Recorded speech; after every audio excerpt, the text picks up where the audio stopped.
el 8 de marzo de este año.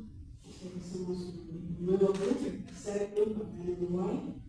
Y es un placer porque este año, o desde el inicio, nos hemos propuesto trabajar en mujer y salud. Y específicamente en mujer y salud mental. Y por eso hoy esta charla va a tratar sobre mujer y adicción. Tenemos el honor de tener un panel muy destacado, con un moderador de lujo, el doctor Lagar. Entonces, simplemente darle la bienvenida. Estoy a disposición, estamos todas a disposición para contarles más sobre Sota luego que terminemos la charla, pero creo que ahora nos interesa mucho saber lo que estos profesionales destacados nos van a relatar. Muy bienvenidos.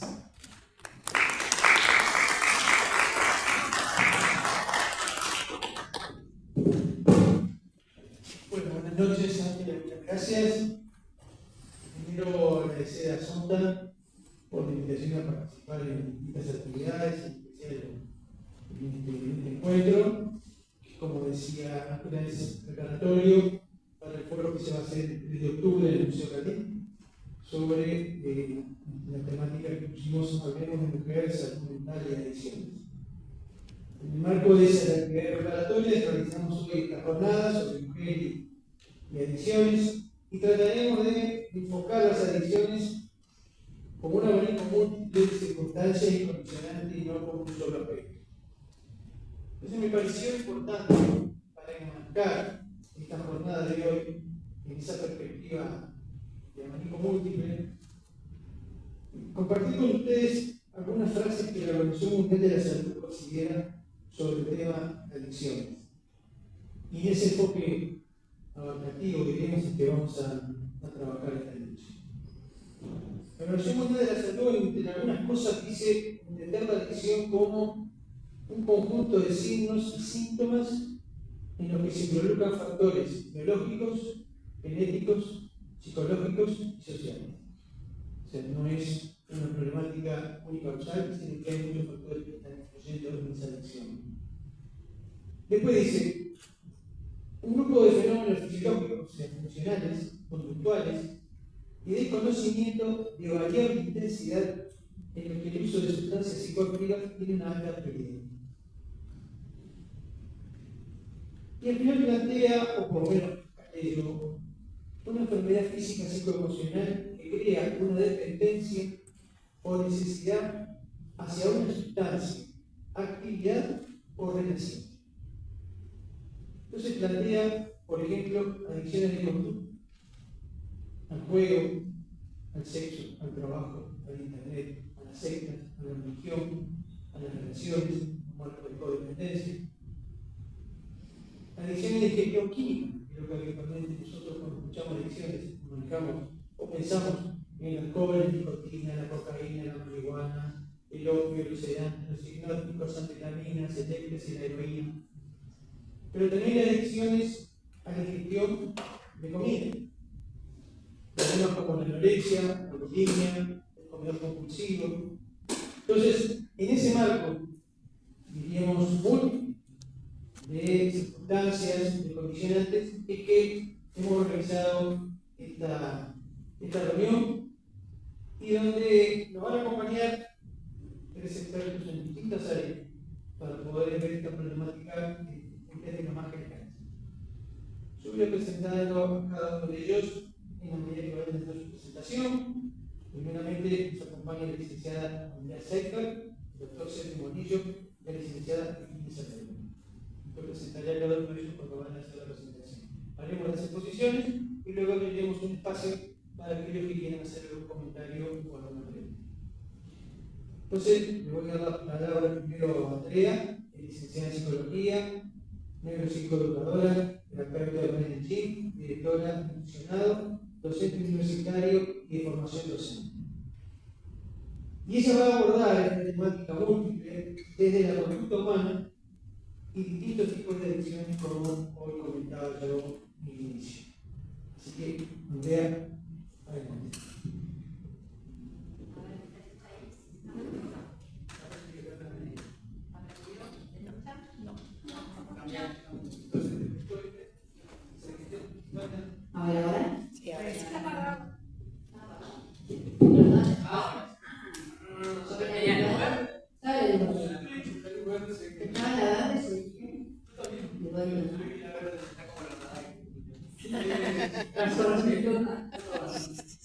Bueno, buenas noches. Un placer, un gusto estar acá.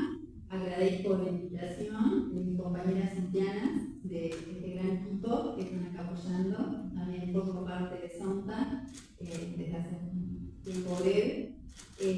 Bueno, intentaré en este ratito dar mi aporte desde mi lugar de licenciada en psicología, donde trabajo, como un poco comentaba mi compañero, en distintas áreas, una de las cuales hace varios años me especialicé y tiene que ver con el abordaje de la adicción en la comida, ¿sí? Es una de las adicciones en las cuales vamos a trabajar.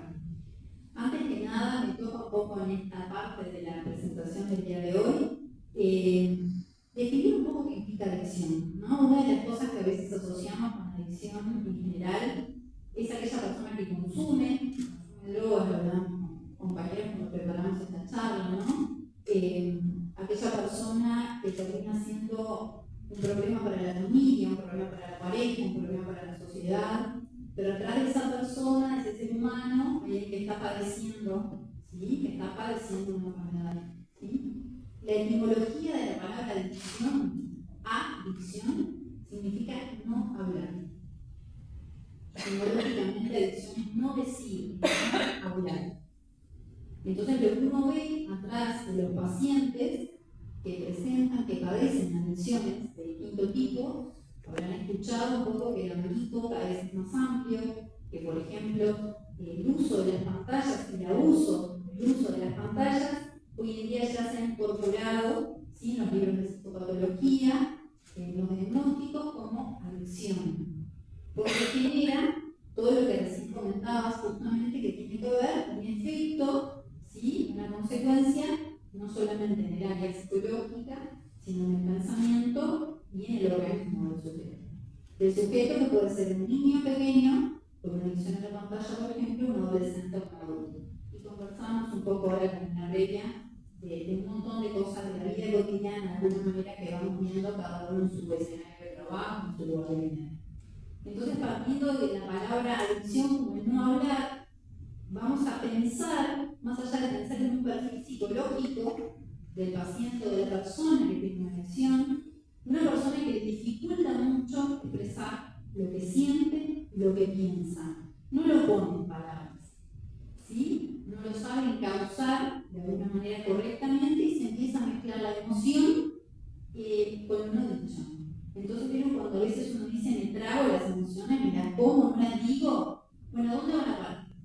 Y a veces van a parar a una gastritis, ¿sí?, a una acidez, a un dolor de cabeza, porque también desde lo biointegral somos uno, ¿no? Nos dividimos en pedacitos a los efectos de estudiar, desde la medicina, la psicología, etc.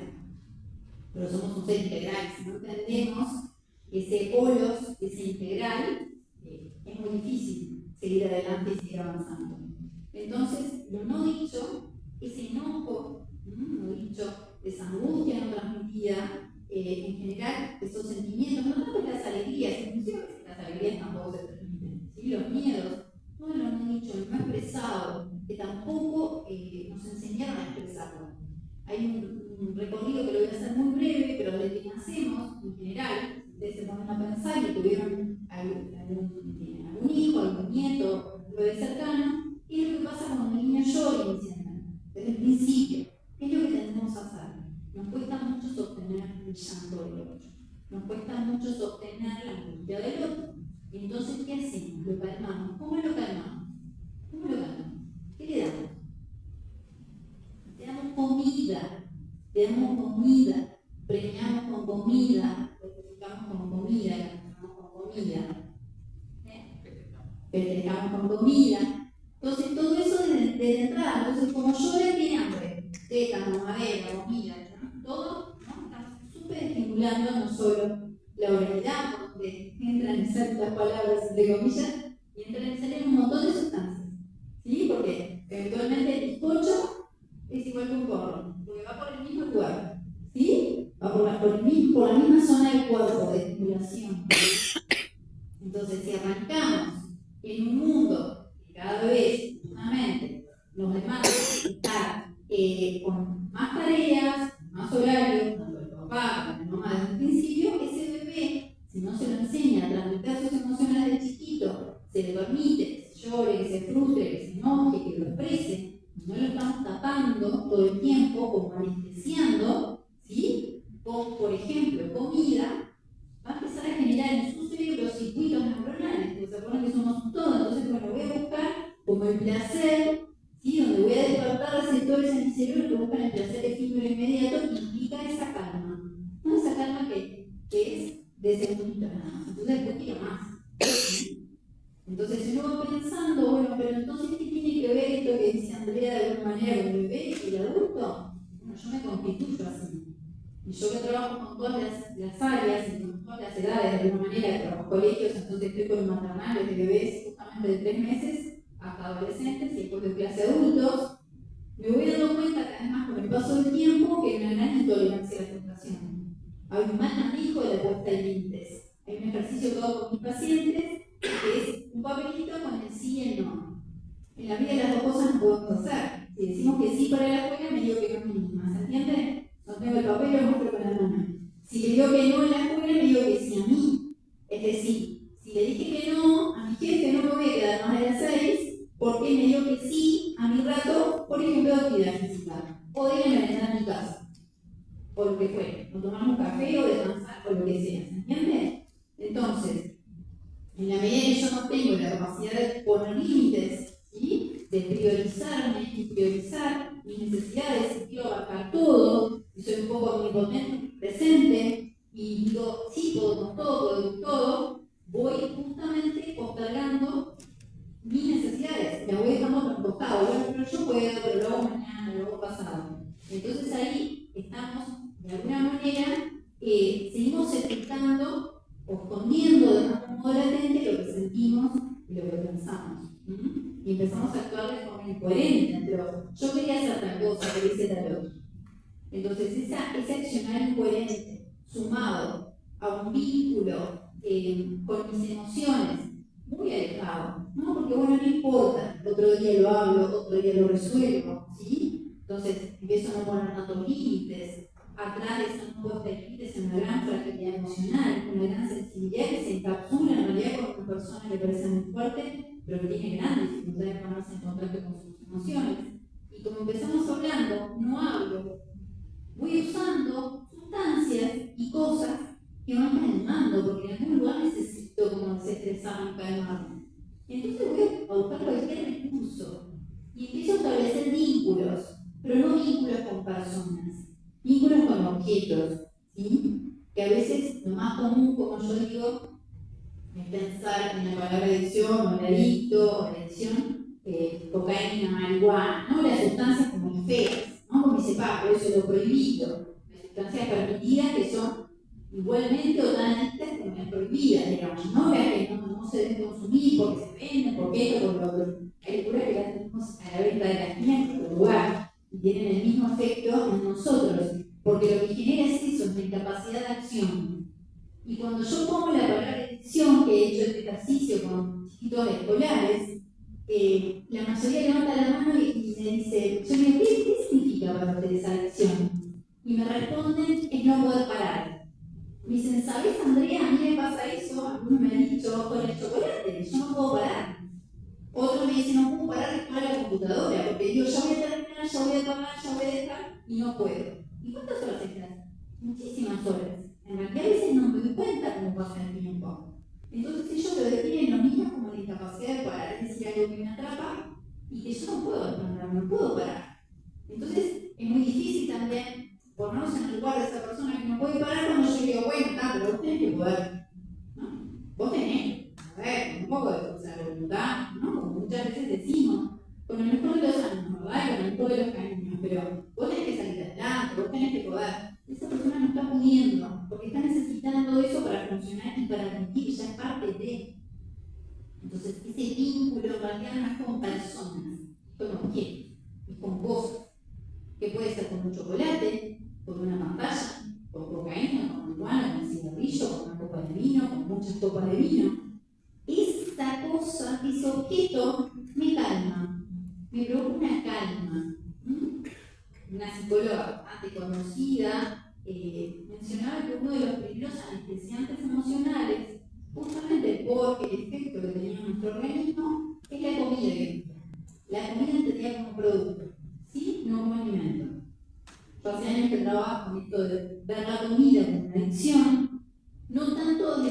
anorexia o bulimia, que es lo más conocido, sino hoy en día los trastornos que hay de restricción y trastorno, donde la comida empieza a ocupar, ese objeto comida, ese producto más bien, empieza a ocupar un lugar anestesiante.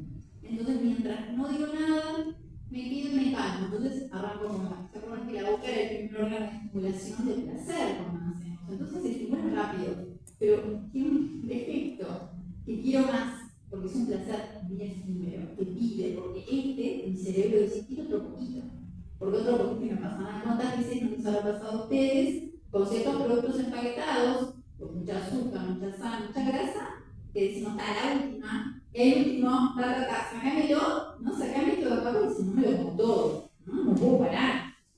Y ese no puedo parar, en algunas personas es real que no puedo parar, ¿sí? Y se empieza a transformar en un vínculo patológico por un objeto que cumple una función de acompañamiento. Porque estoy sola, estoy solo y vuelvo lo mismo, no es la cocaína, no es lo feo que vemos en las películas. Pero aunque les parezca mentira, en los años que hace que trabajo con esto, el síndrome de que lo contaba con los compañeros, la abstinencia que tienen los pacientes, cuando se les quitan algunos de los productos, los alimentos que consumen, tienen el síndrome de abstinencia igual que cualquier persona que consume cocaína. Porque además estos productos estimulan los mismos receptores en el sistema nervioso. Claro, pero me dicen es un bizcocho, es una galletita, es un chocolate, pero cumple la misma función. Se da el mismo síndrome de abstinencia físico realmente, y un padecimiento psicológico.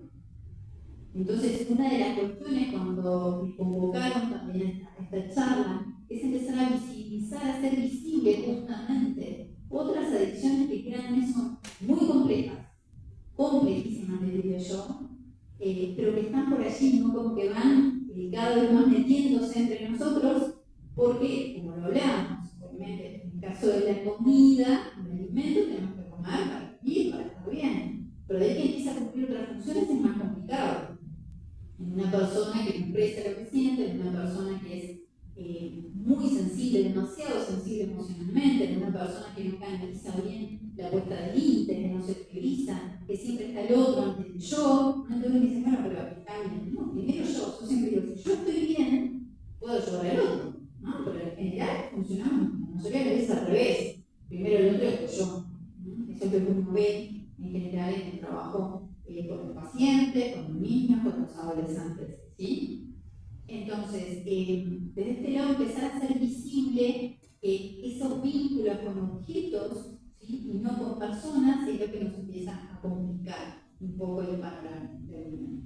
Pásame la hora, pues yo. Excelente. Bien. Entonces, pensando en la adicción, cómo no hablar el perfil psicológico del paciente, donde fue niño, como decíamos recién, donde hay un recorrido, ¿sí? Donde es una construcción también familiar, de un lugar de la familia. Un poco también, uno de los compañeros se va a ocupar de trabajar esa temática. Atrás de esa adicción, ¿sí? Hay una persona que, como decíamos, que sufre, que está atrapada en una situación que le cuesta salir y que necesita ayuda. Que la ayuda en general es interdisciplinaria, se trabaja en equipos, no podemos trabajar solos. Yo creo que en la vida, desde mi concepto, desde mi concepción, el trabajo siempre tiene que ser en equipo, no importa con quién trabajemos ni en el área que trabajemos. Siempre tenemos que, yo como docente, de futuro docente, porque trabajo en el magisterio y acá en formación docente también, les digo a mis alumnos, no pueden trabajar en su chakra del aula, sino que tienen que compartir con un otro. Porque es la forma del interdisciplinario, uno conozco otra, de justamente tener las distintas miradas. Y esas distintas miradas, las distintas ayudas que puede tener esa persona, ese niño, ese adolescente.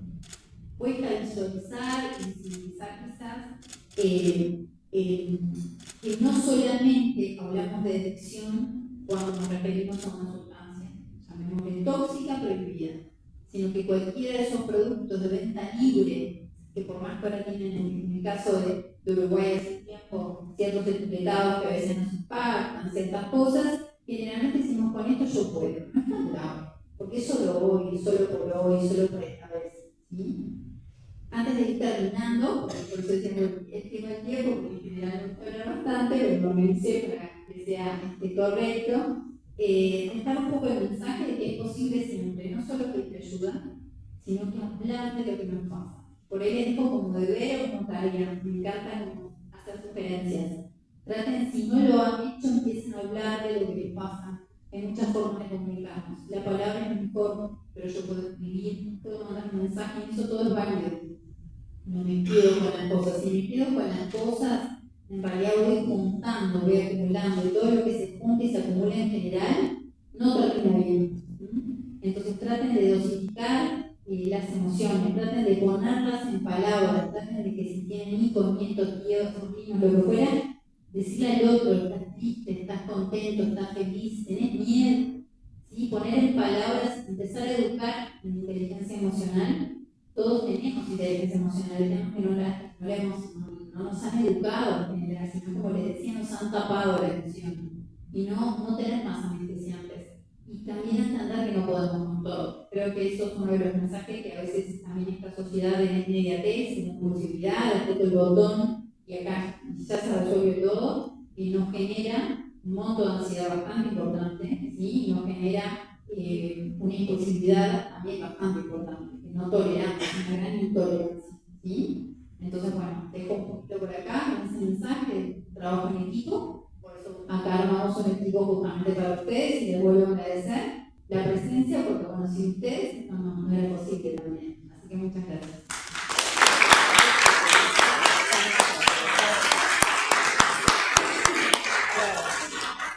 Bueno, Andrea, muchas gracias. Indudablemente, yo con lo que habíamos previsto de pensar en distintas adicciones, y no solamente en las adicciones clásicas cuando uno nombra este tema, y hablar de los productos, de que puede haber situaciones y las dificultades en la conducta humana, como decíamos, de cómo nos limita nuestra expresión y cómo nos limita los límites.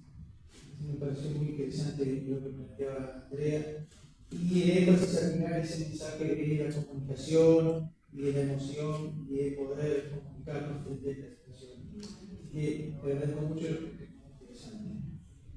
Doctor Sergio Morillo es médico, especialista en medicina interna, en neurología, en gestión de servicios de salud, es el director técnico de Cardiomóvil, y desde sus conocimientos y de su experiencia, fundamentalmente también, nos va a comentar sobre, bueno, cuando hablamos de adicciones que expresamos en esas drogas, bueno, vamos a hablar de algunas de esas drogas y sustancias adictivas más importantes y más comunes. Muchas gracias. Bueno, como neumólogo vivo muy de cerca una adicción que es el cigarrillo. Y que nada lo pinta tanto como esa primera frase de que cuando la mayoría de los que arrancan a fumar ven aquello de fumar como la panacea, ¿no? Es uno de los ganchos que tiene el tabaco. Yo agregaría la brillante, realmente escucho a René, me encantaría poder trabajar con ella todos los días en el consultorio y tenerla al lado mío. Enseñarle a reconocer las emociones a los niños, ¿no? Que a veces no saben lo que se está pasando, ¿no? Entonces reconocer lo que tenés, qué es lo que sentís, qué es lo que tenés. Tenés rabia, felicidad, estás triste, porque incluso a veces ni siquiera saben qué es lo que les pasa. Así que bueno, yo, experto en nada, careta para todos, y agradezco enormemente por estar acá porque voy a aprender más de lo que ustedes aquí. Así que queremos contar un poquito esas drogas que sí que son químicas, que es las que más asociamos a cuando escuchamos el término, ¿verdad? Y que nosotros también en Cardiomóvil vivimos los episodios agudos de intoxicación. Son realmente situaciones complejas, muy complejas. Siempre cuando salimos a un llamado, bueno, hace mucho no me subo de noche a la ambulancia, esto generalmente es en la noche, en general en los fines de semana. Es un llamado que sabemos que se va a poner. Es una situación compleja de por sí. Así que bueno, entendamos primero lo importante que es el funcionamiento cerebral cada vez más. La ciencia está acercándose a cómo funcionamos cerebralmente, a dónde está la conciencia, ¿verdad? En esa integración cuerpo que hablaba Andrea, cuerpo, alma, psiquis, indisoluble, inseparable. Y cuando entendemos ese funcionamiento tan delicado, tan perfecto, que créanme que cuanto más uno se pone a estudiar este tema, más fascinante es cómo funcionamos, dónde está la conciencia. Parece que la conciencia está en la información esa que va y viene entre nuestros órganos y nuestro cerebro. Ahí estaría la conciencia famosa que aparentemente la inteligencia emocional nunca la va a tener, la inteligencia artificial nunca la va a tener. Esperemos que no. ¿Qué pasa cuando en esa cosa tan perfecta y tan coordinada, en esa orquesta de electricidad que tenemos a nivel de nuestro cuerpo, comunicacional entre las neuronas, esos millones de neuronas que tenemos a nuestro servicio, metemos una sustancia química que la altera? Y es tremendo.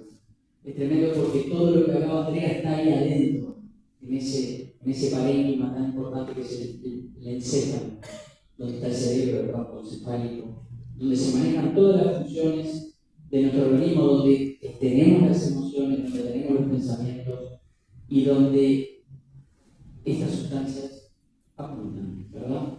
Las que vamos a ver ahora. Este es el sistema límbico de la doctora y la licenciada Tata, que es donde se generan las emociones.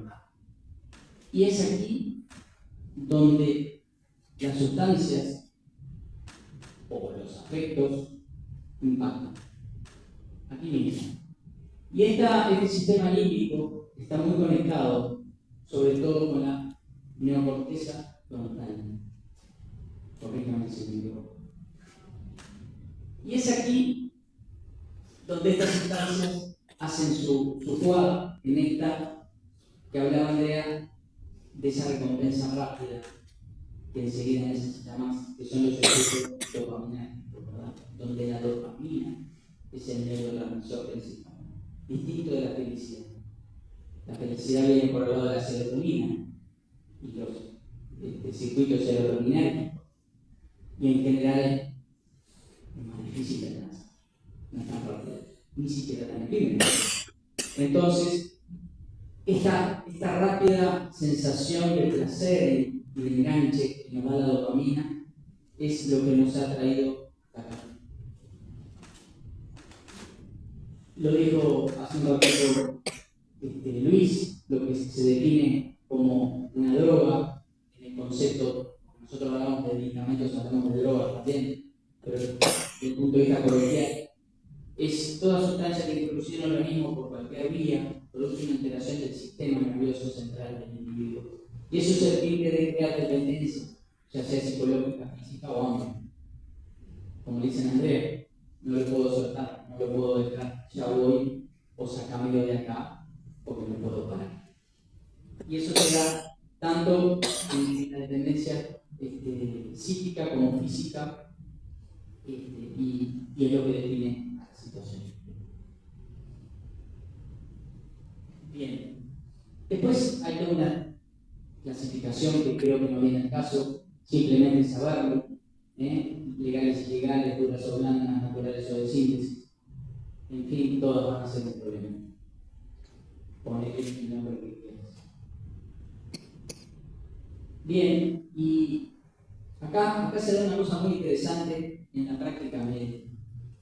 Nosotros tenemos mucha gente que consume alcohol ocasionalmente. Y me gusta explicar por qué. ¿Qué es lo que pasa? ¿Por qué hay mucha gente que consume alcohol ocasionalmente, pero hay poca gente que, por ejemplo, fuma ocasionalmente? La mayoría de los fumadores son hay pocos que fuman socialmente un cigarro para tanto, como pudiera ser una coca. Y no conozco consumidor ocasional de pasta base. No conozco. Entonces, ¿dónde está? ¿Cuál es? ¿Qué es lo que pasa? Lo que pasa es que una sustancia es más adictiva cuanto más rápida y fugaz es. Entonces, desde el momento que yo la consumo hasta que tengo el efecto, cuanto más cortito sea eso, más adictiva es. Y cuanto más cortito sea el efecto, más adictiva es. Por tanto, no todas las drogas son igualmente. Y ahí va a estar también muchos otros elementos como la genética, etcétera, etcétera, que van a determinar que una persona, en vez de usar, abuse o tenga dependencia. Bien, cuando una persona pasó del uso al abuso, empezó su problema, ¿no? Como hablamos con la comida, si yo qué sé, una vez al mes voy a McDonald's, no pasa nada. El tema es que no pueda pasar por, ¿no? Ahí se complica.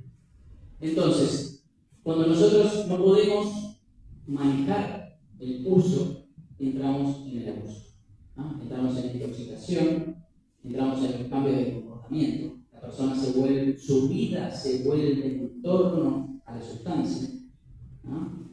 El fumador, en realidad, cuando vos hablas con él, empezás a ver por dónde lo podés empezar a ayudar en la adicción. Hay gente que es tan adicta que es más organizada con el cigarrillo que con su vida, ¿no? Porque vos le decís que vaya a hacer ejercicio y te dice que no tiene tiempo, pero después el tiempo para ir a comprar, que se va a acostar y no tiene, entonces antes de acostarse, vamos a comprar para el otro día en la mañana poder consumir. ¿Por qué no vas a preparar la bicicleta y la dejas pronta para mañana salir a andar en bicicleta? Eso no lo hace, por ejemplo, ¿no? Pero sí, o cocinar, cortar zanahoria y verdura para poder hacerse rápido la ensalada. No, pero sí el tipo sale a las 3 de la mañana a comprar cigarrillos porque sabe que se va a despertar y no necesita fumar. Entonces, los cambios de comportamiento son importantes. Después, no todas las drogas, convengamos, terminan en este tipo de situaciones.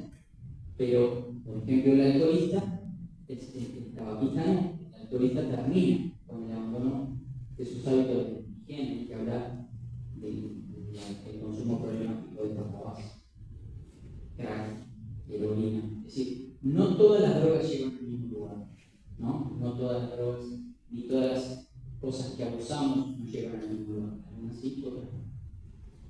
La incapacidad de sostener una relación sentimental, quienes han convivido con el alcoholismo lo saben, y los cambios bruscos en el estado de ánimo que se dan fundamentalmente en la abstinencia. ¿Verdad? En la abstinencia la persona se vuelve inmanejable desde el punto de vista emocional. Mismo el que está dejando de fumar, que es con la señora o viceversa, te dice: doctor, está insoportable. Insoportable que te termine una vez, porque claro, se vuelve irritable la persona, se vuelve poco tolerante, está frustrada, está mal, porque está en la abstinencia. Bien. Un poco lo que hablamos, no voy a detenerme en esto, la dependencia puede ser física, psicológica o en general, lo que sea, en ambas circunstancias. Bien. Un fenómeno, para saberlo, para conocerlo, y que también varía según las sustancias que utilicemos, es la capacidad de resistencia de nuestro organismo general ante el consumo de sustancias. Por lo que necesita aumentar la cantidad consumida para obtener efectos similares. Esto también es muy variable. Hay una cosa que hacemos mucho en los médicos, que es mandar medicación para dormir, benzodiazepinas. Que pueden ser utilizadas no más allá de 15 días, pero el paciente queda tomado. Entonces, allá, después del hecho agudo, el paciente no volvió, lo solucionó o no lo solucionó, pero siguió accediendo a la medicación. Un día vuelve, otro que no conocemos, y está tomando una benzodiazepina hace 2 años. Lo que cuesta convencerlo de que ese miligramo de tomándolo, o 2, o 1, o 5, lo que fuera, ya no está haciendo efecto. Ya hay una tolerancia al efecto. Y no lo hace dormir, lo que hace dormir es el efecto placebo tan importante, descrito en la Primera Guerra Mundial. El efecto placebo, tomás esto que te va a hacer bien, o tomás esto que te vas a dormir. ¿Qué pasó? primeros 15 días lo tomé y me hizo realmente dormir, pero a partir del día 20-21, yo estoy convencido que con eso me duermo, y así sea un sucarín, me lo tomo y no. Pero qué difícil es sacar esa motivación de todo. Bien. Lo dijimos acá. Ahora, lo de la comida, no sé si me ganan. Creo que las drogas más consumidas entre nosotros, en nuestra población, es el alcohol y el tabaco, ¿no? Dos drogas legales, clasificadas como legales, de venta libre, a mayores de 18 años, entre comillas, y que es lo que más problemas de salud en orden de magnitud nos da. Y realmente minimizar los riesgos de consumo es no querer ver, es querer tapar el sol con el dedo, ¿no? Es decir, una cosa que no podemos hacer. ¿Cómo voy con el tiempo, Luis? Bien. Es un tirano, ¿no? Bueno, lo otro es, ¿cómo podemos ayudar? Eso es una pregunta que siempre uno se hace, sobre todo si está interesado en estas cosas, si ustedes están acá porque tienen interés. Y bueno, acá casi sabemos que hay gente vulnerable, ni que hablar. Los jóvenes son el target de toda la publicidad, ¿no? Hoy en día, cuanto más chiquito te agarre el mercado, más cliente toda la vida vas a hacer. Así que, cigarrillo, alcohol, comida chatarra, apuntan, cuanto más chiquito, mejor. Las personas que tienen trastornos mentales como ansiedad, depresión, esquizofrenia, también, que yo le diría que un paciente esquizofrénico o con patología psiquiátrica severa realmente que deje de tomar es un milagro. Es un milagro. No he tenido éxito en ese sentido. Es de los pacientes más difíciles y realmente es tremendo el grado de adicción del paciente. Y una persona, mientras está en la depresión o una ansiedad galopante y aguda, es muy difícil también. No es el momento. En la depresión, no es el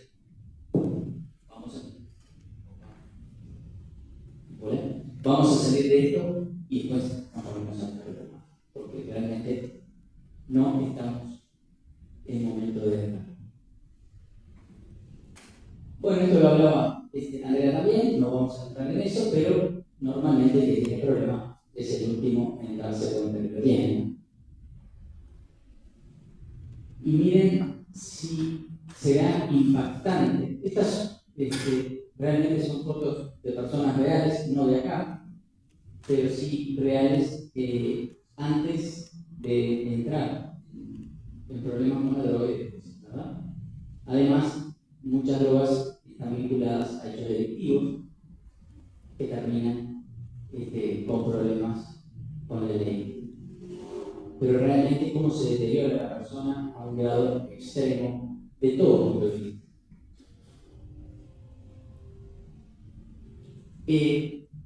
Por último, sin lugar a dudas, en nuestra ciudad, en Maldonado, la hemos visto crecer con mucha alegría, pero el crecimiento de la población viene aparejado de otros problemas. Y sinceramente, me crié acá y cuando trabajé de chofer, que aprendí muchísimo mientras estudiaba. Y realmente no teníamos muchas asistencias de pacientes en situación de intoxicación aguda con drogas. Hoy es de todos los fines de semana. Les contaba a las compañeras antes de empezar que previo a las temporadas nos informamos en el Hospital de Clínicas, en el CIAT, en el Centro Toxicológico de las Nuevas Drogas de Verano. Ellos ya saben lo que va a venir de Europa, de Estados Unidos, y nos alerta de los tipos de sustancias que están empezando con el turismo al país. Una cosa increíble. Ha disminuido la edad que se comienza a consumir y sobre todo el alcohol, muy preocupante, muy preocupante. Y eso es en el país. Hay datos estadísticos que así lo demuestran. Y bueno, de después aparecen las consecuencias a nivel de la sociedad. Las recomendaciones de que una vez escuché a alguien decir, no hay que tenerle miedo al otro, hay que tenerle respeto. Hay que tenerle respeto. No es que le tengas miedo, ¿no? Porque no es un cubo. Pero sí hay que tenerle respeto. Entonces realmente, si yo sé que algo es peligroso, ¿para qué voy a probarlo? No lo pruebo. Paso. Y eso es la mejor opción para darle a nuestros jóvenes se les ofrece la sustancia. Bueno, los motivos de consumo exceden la presentación, pero son muchos, son multifactoriales, muchos van a través de las carencias emocionales que sufren las personas que no encuentran un lugar donde expresarse.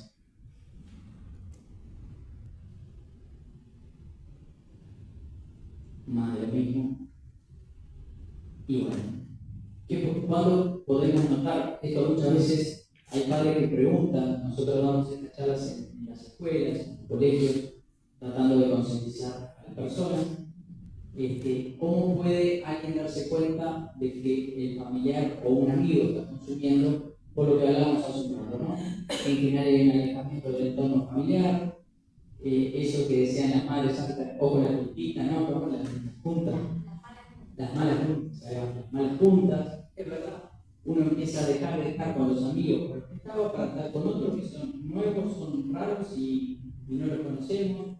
Eso realmente es una llamada de atención, ni que hablar en el bajo rendimiento escolar, el aislamiento, los hábitos de higiene que también son los primeros en sufrir alteraciones, el comportamiento agresivo, la disminución del rendimiento laboral en los más grandes, en la ausencia laboral repetida por diferentes excusas, el aumento de la siniestralidad y la tendencia suicida. Dentro de la población carcelaria el problema es aún peor. Y nosotros asistimos a la cárcel, tiene como área protegida la cárcel de Maldonado, Las Rosas, y créanme que el problema es enorme. Y tengo que terminar. Bien, no me quiero ir sin decir algo de la marihuana, ¿no? La marihuana, ahora entran los consultores y dicen, ¿usted fuma? Sí, pero marihuana. Como que, ¿no? Como marihuana está avalado.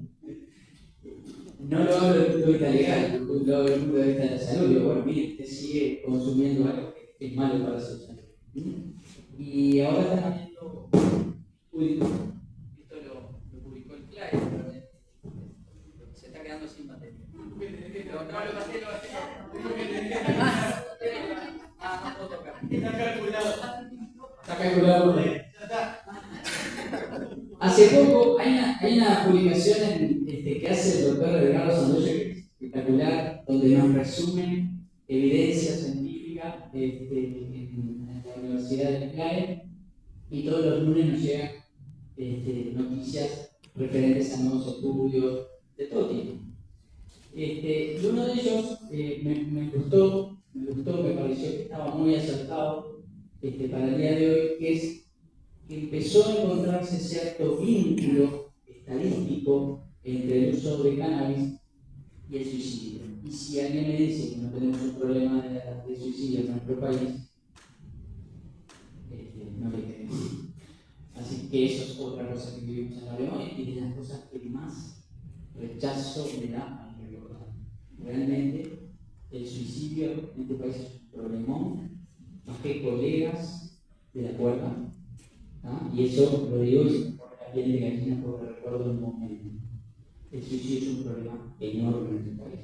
Y si además lo asociamos con que la marihuana la aumenta, realmente tenemos que controlar sin lugar a dudas el uso del marihuana en nuestros jóvenes, sobre todo. Este es el otro. Trabajé muchos años los sábados de noche y no faltaba el alcoholizado, víctima de un accidente de tránsito, o una víctima de un alcoholizado en intención. Bien, vamos a terminar porque es difícil hablar poco sobre estos temas. Es muy difícil, y eso que intenté hacerlo lo más breve posible. Bueno, muchas gracias, disculpen. A ver si...